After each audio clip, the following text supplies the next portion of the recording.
ये मेरे लाला की छठी का वीडियो है। जैसे हम जन्मोत्सव मनाते हैं वैसे लाला की खूब धूमधाम से हम छठी भी मनाते हैं। लाला को मैंने स्नान आदि कराकर उनके पसंद के कपड़े पहना दिए और उनको फिर झूले में बिठा दिया है। अब वो झूला भी ले रहे हैं और साथ में उनको हमने फ्रूट्स का और मेवा पाक का, धनिया पाक का और कुछ थोड़ा सा प्रस्थान का और दूध का, मेवा मिश्री का मक्खन मिश्री का भी भोग लगा दिया है।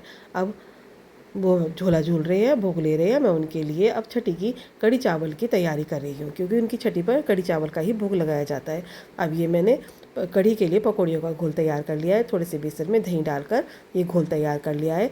दही डालने से पकौड़ियाँ बहुत सॉफ्ट और फूली फूली बनती हैं और इनका में बहुत अच्छा टेस्ट आता है। ये हमारी अब पकौड़ियाँ तैयार हो गई हैं।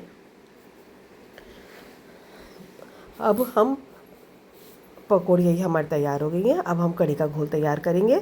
इसके लिए हमने एक पैन में बेसन ले लिया है। अब उसके अंदर हम बेसिक मसाले डालेंगे, जैसे लाल मिर्च पाउडर, कश्मीरी लाल मिर्च पाउडर, धनिया जीरा पाउडर, हल्दी, दही और नमक स्वाद के अनुसार डालकर हम इस घोल को तैयार करेंगे। हमारे यहाँ कढ़ी कम से कम 4 से 5 घंटे पकाई जाती है, तब हमारी ये कढ़ी तैयार होती है और ये खाने में भी बहुत टेस्टी बनती है।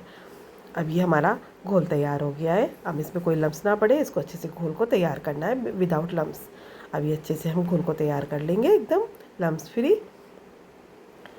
ये हो गया हमारा घोल तैयार। आप कैसे बनाते हैं आप भी ज़रूर बताइएगा कमेंट करके।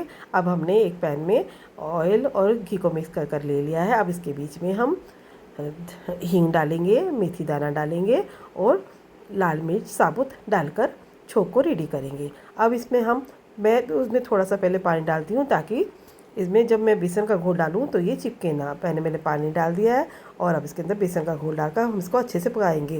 करीब 4-5 घंटे पकेगी। मैं वो शूट करना भूल गई हूँ कि 4-5 घंटे के बाद पकने के बाद कैसी हुई। अब मैं लाल छोंक तैयार कर रही हूँ। मैं लाल छोंक डालूँगी कढ़ी में, तो आप देखिएगा, देखिए कढ़ी कितनी पक गई है और कितना अच्छा इसमें रंग आया और कितनी बढ़िया बन गई है। अभी हमने इसमें छोंक लगा दिया है। अब हम कढ़ी तैयार हो गई है। चावल की तैयारी करेंगे। चावल हमने कुछ देर पहले अच्छे से वॉश करके भिगो के रख दिए थे। अब हम एक पैन में घी डालेंगे, इसमें लौंग डालेंगे, फिर चावल डालेंगे, फिर हम उसके बीच में नमक डालकर इस तरह से चावलों को रेडी कर लेंगे।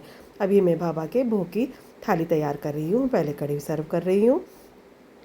कढ़ी सर्व करके इसमें मैं लाल छोंक डालूँगी। ये मैंने कढ़ी सर्व कर दिया है। अब इसके ऊपर लाल छोंक डालेंगे, इससे बहुत टेस्टी हो जाती है। लाल छोंक डाल दिया है। अब हम इसमें चावल सर्व करेंगे और साथ में मेवा पाक और धनिया पाक दोनों सर्व किए जाएंगे अपने लाला को। अब लाला की ये भोग की थाली तैयार हो गई है। अब मैं लाला को भोग लगाने के लिए थाली लाला के पास लेके जाऊंगी और लाला से रिक्वेस्ट करूंगी कि आइए भोग लगाइए। लाला के भोग लगाने के बाद ही हमारा परिवार फिर प्रसादी लेता है।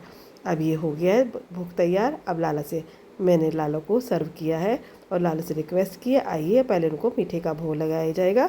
ये मैं इनको मेवा पाक का पहले भोग लगा रही हूँ दोनों लाला को, फिर धनिया पंजीरी का भोग लगाऊंगी दोनों को, फिर उसके बाद मैं कढ़ी चावल मिक्स करके उसका भोग लगाऊंगी। और लाला से कहूँगी, मैंने लाला से कहा, ये लाला अगर मुझसे कोई भी त्रुटि होगी तो मुझे क्षमा कर देना, आपके बच्चे हैं, भूल चूक माफ़ कर देना। अब लाला को मैं कढ़ी के चावल का भोग लगा रही हूँ दोनों को। अभी दोनों को मैंने भोग लगा दिया है। अपनी तरफ से तो कोशिश रहती है कि किसी तरह की कोई त्रुटि, कोई गलती ना हो, लेकिन बालक है हम लाला के, कोई भी गलती हो जाए तो क्षमा बाबा कर देंगे, ऐसी उनसे रिक्वेस्ट है। अब ये मैंने उनको भोग लगा दिया। बाबा भोग खा रहे हैं अब जब लाला खा लेंगे तो हम खाएंगे। अब ये लाला ने भोग ले लिया। अब उनको मैंने उनके वस्त्र ढीले करके उनको रेस्ट करने के लिए बैठा दिया है। उनकी पगड़ी और ज्वेलरी भी उतार दी है। पानी का दूध का उनको भोग लगा दिया है और थोड़ा सा पापड़ का भोग लगा दिया है। अब वो आराम कर रहे हैं। अब आपको मेरी वीडियो कैसी लगी ज़रूर बताइएगा। ओके फ्रेंड्स, फिर मिलते हैं। Bye bye.